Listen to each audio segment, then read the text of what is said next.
Joining me now is Emeritus GP driver Jake Parsons, who joined the Formula Masters China Series late this year, but has already made quite an impression. Jake, why do you think you have adapted so well to the series? This is my 10th year of racing now, so I could say I've been around it for a while. Just learning the car, I guess, more or less. The cars that you go through the years have a lot of similarities, so you get used to them and you work out sort of how to do it, and then it's just about learning the little idiosyncrasies with each car and fine-tuning how to drive them and get the most out of them.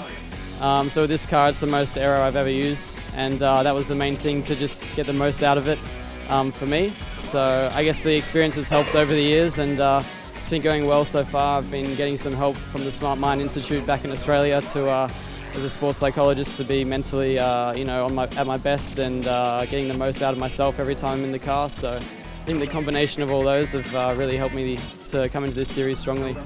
And why did you decide to join the Formula Masters China Series, and what do you enjoy most about it? I think I enjoy the tracks we go to the most. We get to go to some great venues, and particularly Australia's not, I guess, well known for having great tracks. So coming here, it's always exciting to race, whether it's at Sepang or here even, is fantastic. So I think it's an enjoyable experience to be able to go around to some big popular venues like this, and Shanghai coming up in the future. And talk about your plans for next year and whether the Formula Masters China Series will be a part of that. Definitely considering it for next year. We joined it this year. It came up at a good time to start with Sepang, which is a track I've been around a fair bit, and it was good to get a win there for my first round, and I've been going with it since. So next year, I think it's promising to see the manufacturers coming on board. It's definitely one of the top categories we're looking at for next year right now. It's definitely looking good. The cars themselves are great. There's a lot of good technology in them.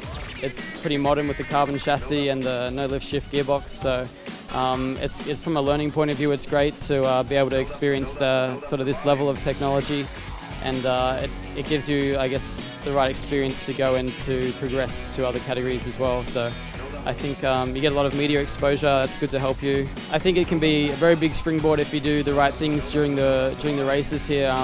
The exposure you get is really good, and you get a lot of notice for doing well. So I think from that point of view, you can get your profile raised quite a bit. Build up the volume.